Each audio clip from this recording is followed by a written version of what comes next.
It hasn't been too long since we last saw Lara Croft in Shadow of the Tomb Raider.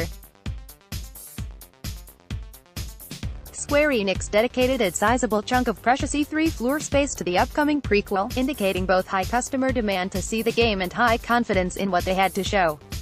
While the show floor demo available to the public consisted of the demo we spoke about last month, the press demo showcased a different level entirely.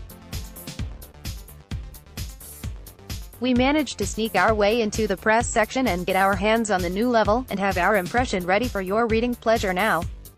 Lurking in the shadows, the demo level offered to us took place in a jungle. Here, we were tasked with taking out a large group of enemies. Simple, right? But Lara is no nearly invincible warrior of old. While she is tough, a handful of bullets will still take her out, and caution is required. Shadow of the Tomb Raider rewards careful exploration when enemies are nearby, because doing so uncovers multiple vantage points from which to enact death upon an unsuspecting enemy. One of the early examples was simple, death from above. A lot of people in real life often forget that in addition to looking left and right, they should also look up, a blind spot Lara is eager to exploit. This is the easiest method of enemy execution, and gives the player the most time to consider their options. First up was a poison-laced arrow.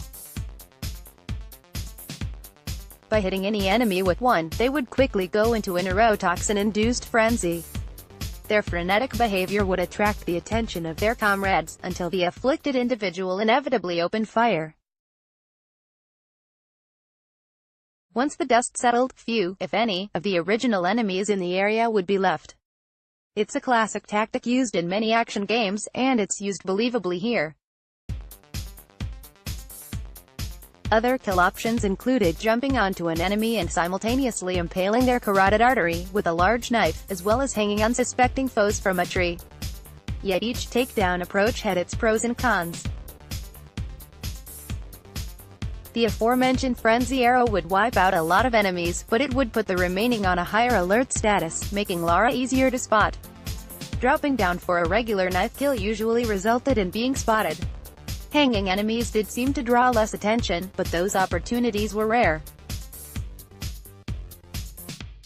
This demo was much more about stealthily, or loudly, your choice, taking out enemies than the last demo, which was more about exploring and puzzle solving. A set piece at the end involving a fiery, collapsing oil rig also brought the sort of heart-pounding action you'd expect in a globe-trotting, treasure-hunting adventure such as Tomb Raider, as well.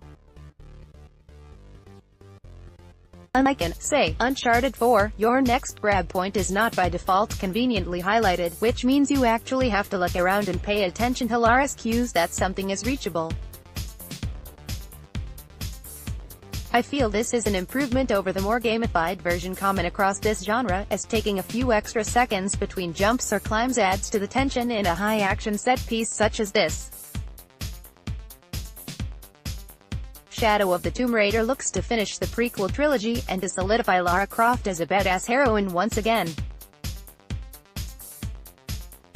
Based on the short amount of time we had with the E3 demo, this entry should do just that. Consider this a refinement of the previous games, to the point that it will be a hot-ticket item this fall. Look forward to more coverage and our review leading up to Shadow of the Tomb Raider's launch on September 14, 2018. Don't miss all of our E3 2018 coverage here.